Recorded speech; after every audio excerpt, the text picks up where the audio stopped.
Hello friends, எல்லாருக்கும் வணக்கம். டைட்டிலில் போட்ட மாதிரி தான் நிஃப்டி வந்துட்டு இப்போ டேஞ்சர் ஜோனில் இருக்காங்க. ஆனால் இன்னும் டேஞ்சர் ஆகலை. இன்றைக்கி இவ்வளோ ஒரு இறக்கம் நம்ம போர்ட்ஃபோலியோ ஆனதுக்கு காரணம் வந்துட்டு மிட் கேப் இண்டெக்ஸும் ஸ்மால் கேப் இண்டெக்ஸும். ஆல்மோஸ்ட் வந்துட்டு நமக்கு ஸ்மால் கேப் இண்டெக்ஸ் இன்றைக்கு மாதிரி 4% இறக்கம் அப்படிங்க கொடுத்துருக்காங்க. அதே போல் மிட் கேப் இண்டெக்ஸ் வந்துட்டு 2.5% பக்கம் இறக்கம் கொடுத்துருக்காங்க. நீங்கள் ஆல்ரெடி நம்ம கமெண்ட்ஸில் கேட்பீங்க, ஏன் ப்ரோ பாப்புலரான ஸ்டாக் பற்றிலாம் பேச மாட்டேறீங்களே, வந்துட்டு நீங்கள் பேசுகிற ஸ்டாக் எல்லாமே கொஞ்சம் வித்தியாசமாக இருக்குது அப்படிங்கிற மாதிரி. இன்றைக்கி நம்ம வித்தியாசமாக பேசின ஸ்டாக்கே வந்து நிறையா ஸ்டாக் கிட்டத்தட்ட ஒரு 2%க்கு மேலே இறக்கம் கொடுத்துருக்காங்க. ஆனால் இப்போ நம்ம பேசாமல் விட்ட நிறைய பிரபலமான பங்குகள் வந்துட்டு கிட்டத்தட்ட 5%க்கு மேலே கீழே விழுந்திருக்காங்க. ஸோ இப்போ உங்களுக்கு அந்த ஸ்டாக்கை பற்றிலாம் ஏன் நான் பேசலை அப்படிங்கிறது ஓரளவுக்கு புரிஞ்சிருக்கும். ஏன்னா அந்த ஸ்டாக் எல்லாமே வந்துட்டு ரீசெண்ட் டைமில் ரொம்ப ஓவர் வேல்யூடாக இருந்தாங்க. அதனால தான் வந்துட்டு அந்த மாதிரி ஸ்டாக்கை பற்றி நம்ம அதிகமாக எதுவும் டிஸ்கஸ் பண்ணலை. ஆல்ரெடி நம்ம சொல்லியிருந்தோம் பிஎஸ்யூ பங்குகள் இருந்து வெளியே வாங்க அப்படின்னு. இன்றைக்கி பிஎஸ்யூ பங்குகள், அதாவது முக்கியமாக பேங்க் பங்குகள் இண்டெக்ஸ்லேயே கிட்டத்தட்ட 4.43% இறக்கம் கொடுத்துருக்காங்க. இண்டிவிஜுவலாக ஒவ்வொரு ஸ்டாக்கோட இறக்கம் அப்படிங்க பார்க்கும்போது நம்ம ஹோல்டு பண்ண சொன்ன பஞ்சாப் நேஷனல் பேங்க் வந்துட்டு கிட்டத்தட்ட ஒரு 4.5% பக்கம் இறக்கம் அப்படின்னு கொடுத்துருக்காங்க. மற்ற பங்குகள்லாம் பாருங்களேன், கணிசமான இறக்கம். ஸ்டேட் பேங்க் வந்து கொஞ்சம் ஓவர் வெல்டாக இருக்காங்க, அதனால் நம்ம அதை கன்சிடர் பண்ணவே இல்லை. பேங்க் ஆஃப் பரோடா பாருங்கள், இன்னைக்கு மட்டும் கிட்டத்தட்ட ஒரு 3% இறக்கம் கொடுத்துருக்காங்க. இந்த பேங்க் வந்துட்டு இவங்களோட பர்ஃபார்மன்ஸில் ஏகப்பட்ட பிரச்சனைகள் இருக்குது, அதனால் அந்த ஸ்டாக்கை பற்றி நம்ம பேசவே இல்லை. ஆனால் யூனியன் பேங்க் பற்றி பேசியிருந்தோம், வெளியே வர சொன்னோம். இன்றைக்கி வந்துட்டு கிட்டத்தட்ட 6% இறக்கம் கொடுத்துருக்காங்க.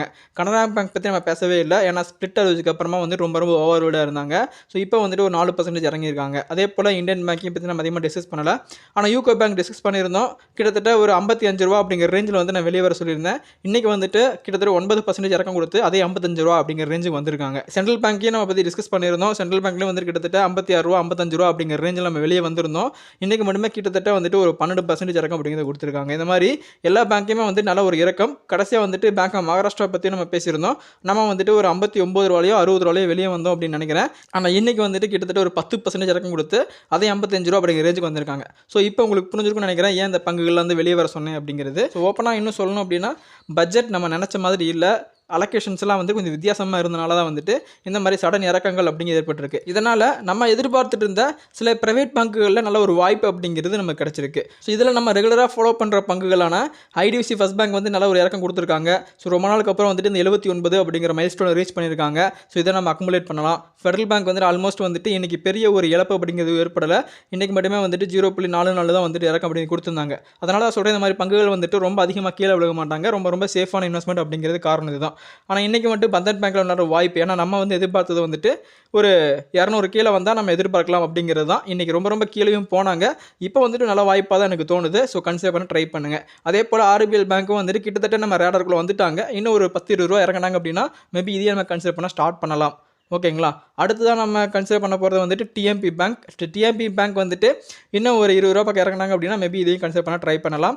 அடுத்ததாக கர்நாடகா பேங்க் பற்றி நம்ம ஆல்ரெடி நிறைய தடவை பேசியிருக்கோம். இது வந்து நல்ல ஒரு வாய்ப்பு தான். ஆல்ரெடி வந்துட்டு இவங்க புக் வேல்யூவோட ரொம்ப கம்மியாக இருக்காங்க. ஸோ டெஃபினட்டாக நீங்கள் அக்குமுலேட் பண்ணுறதுக்கு இந்த ஒரு டிப் வந்துட்டு சரியான இடமா எனக்கு தோணுது. ஓகேங்களா? அதே போல் சவுத் இந்தியன் பேங்க் பற்றி நிறைய பேர் கேட்டிருந்தீங்க, ப்ரோ எப்பாச்சும் நல்ல ஒரு இடம் சொல்லுங்கள் வாங்குறதுக்கு அப்படின்னு. ஸோ நீங்கள் இப்போ கூட நீங்கள் ட்ரை பண்ணலாம். கிட்டத்தட்ட இன்றைக்கி மட்டுமே வந்துட்டு ஒரு 7% இறக்கம் அப்படிங்கிறத கொடுத்துருக்காங்க. ஸோ யாராச்சும் வந்துட்டு சவுத் இந்தியன் பேங்க் நல்ல ஒரு இடம் வேணும் அப்படி கேட்டிருந்தீங்க அப்படின்னா இது நல்ல ஒரு நேரமாக இருக்கும் எனக்கு தெரிஞ்சு. ஓகேங்களா? ஸோ அடுத்தது பெருசாக வந்துட்டு நம்ம கன்சிடர் பண்ண பங்குகள் எதுவும் அதிகமாக இல்லை. இதுதான் வந்துட்டு நம்ம அதிகமாக ப்ரைவேட் பேங்க்கில் கன்சிடர் பண்ண பேங்க். ஸோ இதெல்லாம் வந்துட்டு நல்ல ஒரு வாய்ப்பு உருவாயிருக்கு. கண்டிப்பாக நீங்கள் யூஸ் பண்ணிக்கோங்க. இப்போ நம்ம நிஃப்டியில் அப்படின்னா தான் ஆபத்து அப்படிங்கிறத பற்றி கிளியராக பார்க்க போகிறோம். இப்போ இந்த பேட்டர்ன் உங்களுக்கு புரியுதானு பாருங்களேன். So head and shoulder pattern வந்துட்டு இப்போ ஃபார்ம் பண்ணிட்டு இருக்காங்க. ஆக்சுவலாக இன்னும் ஃபார்ம் ஆகலை. ஆல்மோஸ்ட் ஒரு 19% ஒர்க் முடிச்சிருச்சு. ஏன்னா இங்கேருந்து பாருங்களேன், இங்கே வந்துட்டு ஒரு லெஃப்ட் ஷோல்டர் கிரியேட் பண்ணியிருக்காங்க. அதுக்கப்புறமா சடனாக ஒரு ஹை கொடுத்து ஒரு ஹெட் ஃபார்ம் பண்ணியிருக்காங்க. அதுக்கு அடுத்ததாக ஒரு இங்கே வந்து சப்போர்ட் எடுத்தாங்க. இங்கேருந்து ஒரு ரைட் ஷோல்டரை ஃபார்ம் பண்ணியிருக்காங்க. இன்னும் வந்துட்டு அது இன்னும் ஃபார்ம் பண்ணி முடிக்கல. ஒருவேளை இந்த இடத்துக்கு நம்ம எதிர்பார்த்தோமே வந்து இங்கே ஒரு பிரேக் அவுட் நடத்தினாங்க அப்படின்னா ஸோ சடனாக வந்துட்டு ஸ்டாக் ஒரு 20,000க்கும் வர வாய்ப்புகள் அதிகமாக இருக்குது. ஏன்னா இங்கே டச் பண்ணாங்க அப்படின்னா கண்டிப்பாக வந்துட்டு ஒரு 21,000 கிட்ட வந்துடுவாங்க. அதுக்கப்புறம் நெக்ஸ்ட்டு சப்போர்ட் எங்கே இருக்குன்னு பார்த்தீங்க அப்படின்னா சடனாக வந்துட்டு ஒரு 20,000 கிட்ட சப்போர்ட் இருக்குது. ஏன்னா நமக்கு தெரியும், இங்கே பார்த்தீங்கன்னா தெரியும் உங்களுக்கு, ஒரு நல்ல ஒரு ப்ளே கொடுத்துட்டு அதுக்கப்புறமா தான் ஒரு நல்ல ஒரு இம்ப்ரூவ்மெண்ட் கொடுத்தாங்க. ஆனால் இங்கிருந்து, அதாவது 20,000லேருந்து ஸ்டாக் 22,000 போகிறதுக்கு பெரிய எந்த ஒரு ப்ளேவும் பண்ணல. சடனா வந்துட்டு மேல போயிட்டாங்க. இது நமக்கு தெரியும். ஒரு ப்ளே இருக்க போகுது. அந்த ப்ளே வந்துட்டு நம்ம எங்க எதிர்பார்த்துட்டு இருந்தோம் அப்டின்னா, ஸோ இந்த இடத்துல இருந்து இது 22,000 டூ 21,000 இப்படியே ப்ளே பண்ணுவாங்கன்னு நெனச்சிட்டு இருந்தோம். அதெல்லாம் பொய்யாக்கிட்டு இப்ப நல்ல ஒரு ஹெட் அண்ட் ஷோல்டர்ஸ் ஃபார்மேட்ட வந்துட்டு கிரியேட் பண்ணியிருக்காங்க. ஸோ இந்த பேட்டர்ன் எப்படி ரியாக்ட் பண்ணும் அப்படின்னு நல்லாவே தெரியும். நல்ல ஒரு கணிசமான இறங்கறக்கு வாய்ப்புகள் அப்படிங்கிற ரொம்ப ரொம்ப அதிகமா இருக்கு.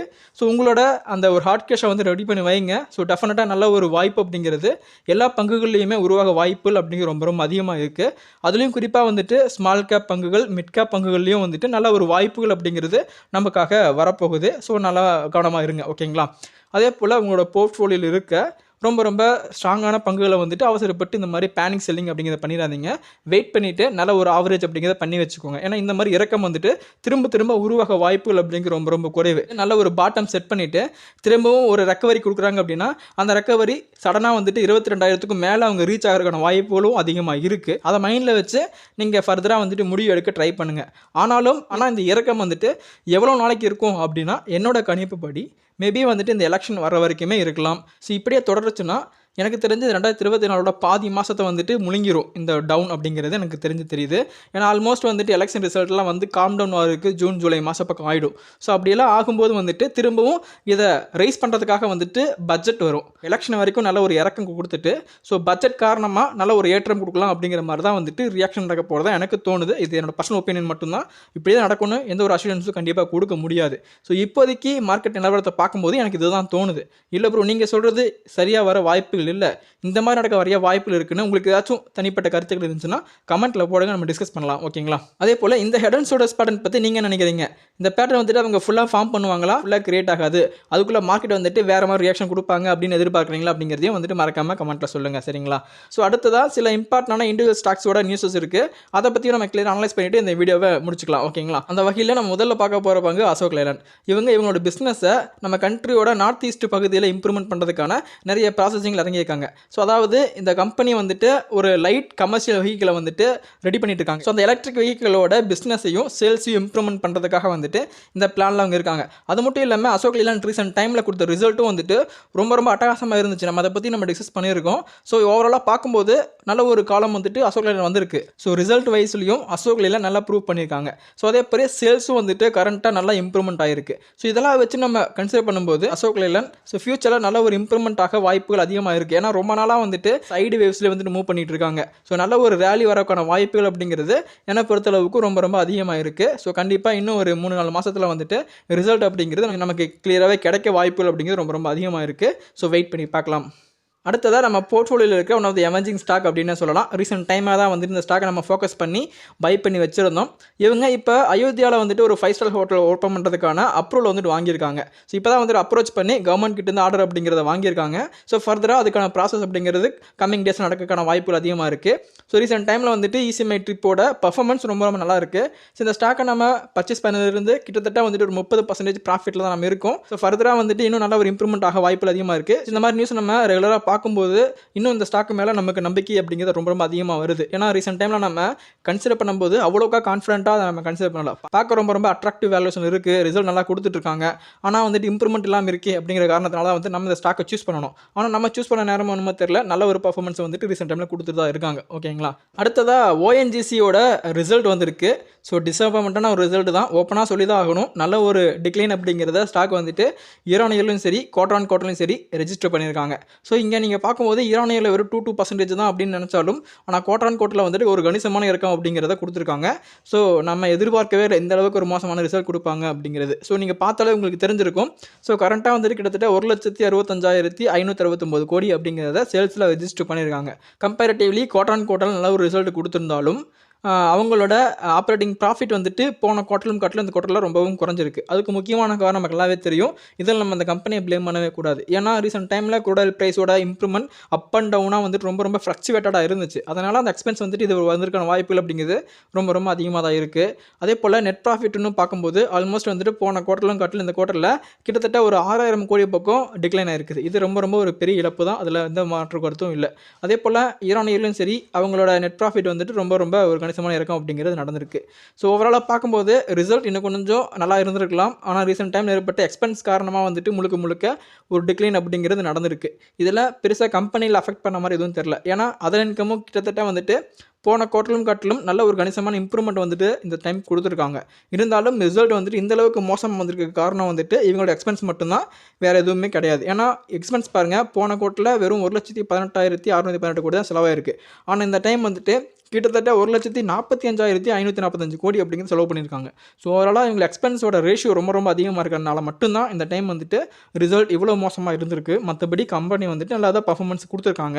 ஆனால் ரிசல்ட் வைஸ் தான் பார்ப்பாங்க எல்லாருமே. ஸோ அடுத்து வந்துட்டு நல்ல ஒரு இறக்கம் வந்து பங்குகள் வரக்கான வாய்ப்புகள் அப்படிங்கிற ரொம்ப ரொம்ப அதிகமாக இருக்குது. ஸோ இன்றைக்கி இந்த ஒரு செல்லிங் ப்ரெஷரில் கூட கிட்டத்தட்ட ஒரு 3.5% பக்கம் இறக்கம் அப்படிங்கிறத கொடுத்துருக்காங்க. ஸோ நல்ல ஒரு வாய்ப்பு வந்துட்டு உருவாச்சு அப்படின்னா டெஃபினட்டாக இதை நம்ம கன்சிடர் பண்ண ட்ரை பண்ணலாம். இப்போதைக்கு வந்து நிஜமாவே ரொம்ப ரொம்ப அதிகமான வேல்யூவில் தான் வந்துட்டு ONGC இருக்காங்க. அதனால தான் ஸ்டாக்கை பற்றிலாம் அதிகமாக பேசுகிறதே கிடையாது. ஸோ இந்த மாதிரி ஸ்டாக்காக நம்ம ஒரு நல்ல ஒரு வேல்யூவில் பேசினா மட்டும்தான் அதை பார்க்குற உங்களுக்கு பெனிஃபிட்டாக இருக்கும், சொல்கிற எனக்கும் வந்துட்டு பெனிஃபிட்டாக இருக்கும். ஓகேங்களா? ஏன்னா நான் ஒவ்வொரு ஸ்டாக்கையும் வந்துட்டு ஃபில்டர் பண்ணி தான் வந்துட்டு உங்களுக்கு சொல்லிட்டு இருக்கேன். அப்போ தான் வந்துட்டு உங்களுக்கு தேவையான விஷயங்கள் மட்டும் தான் தெரியும். எல்லா விஷயங்களும் தெரிஞ்சுக்கிட்டு குழப்பறதை விட தரமான விஷயங்களை தெரிஞ்சுக்கிட்டால் ரொம்ப ரொம்ப யூஸ்ஃபுல்லாக இருக்கும். ஓகேங்களா? ஸோ அடுத்ததான் நம்மளோட ஃபேவரட் ஸ்டாக்கான டாடா மோட்டார்ஸ் பற்றி ஒரு முக்கியமான நியூஸ் வந்திருக்கு.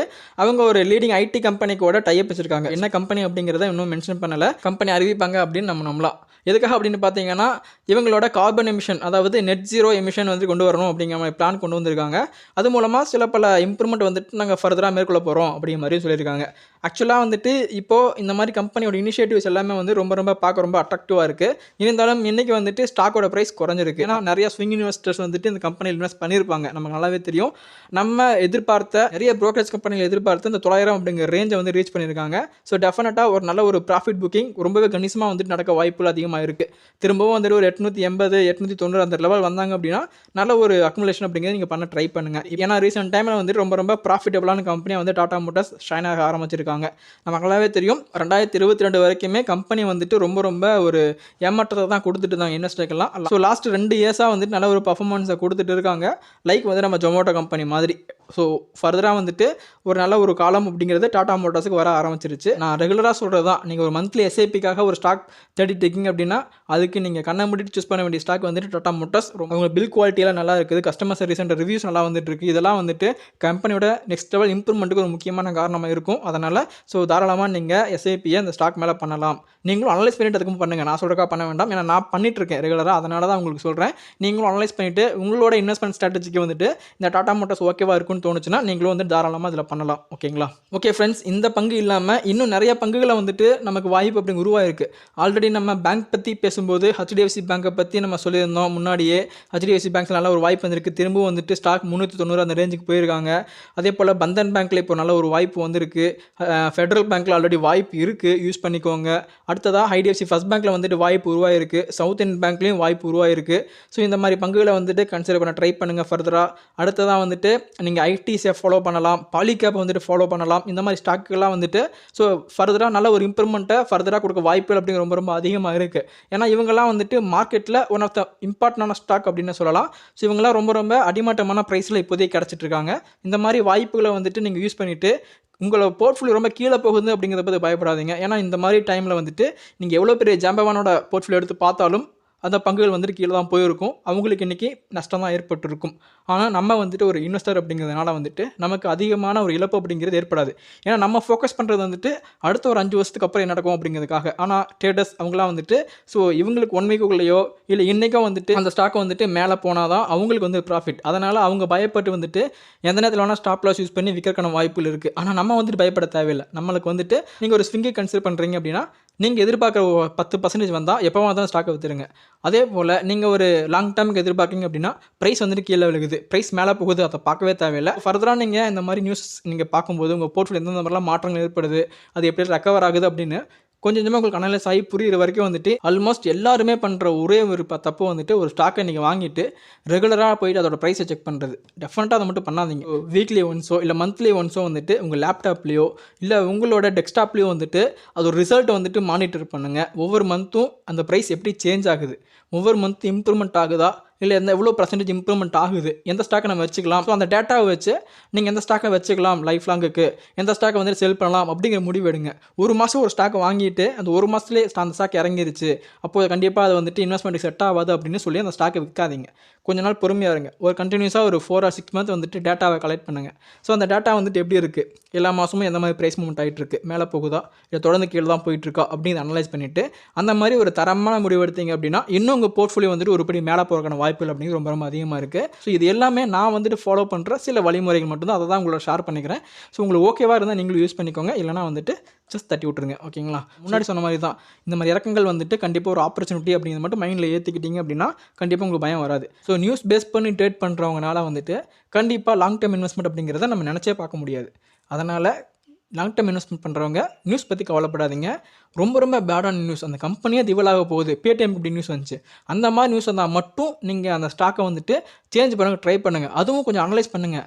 அந்த ஸ்டாக் மேலே உண்மையாகவே பிரச்சனை இருக்கா, அந்த பிரச்சனை வந்துட்டு ஒரு ஜோடிக்கப்பட்டதா அப்படிங்கிற ட்ரை பண்ணுங்கள். ஏன்னா ஆல்ரெடி நம்ம அதானியை பற்றி ஒரு ஹிண்டன்பர்க் ரிப்போர்ட் வந்துச்சு, அது உண்மையா பொய்யா அப்படிங்கிறத விட இப்போ அந்த ஸ்டாக்குகள் எல்லாமே வந்துட்டு பழைய நிலைமையை தாண்டி ரொம்ப ரொம்ப ஹையான விலைக்கு போயிட்டாங்க. ஸோ அந்த ஹிண்டன்பர்க் கம்பெனி அப்படிங்கிறது வந்துட்டு ஒரு ஷார்ட் செல்லிங் கம்பெனி.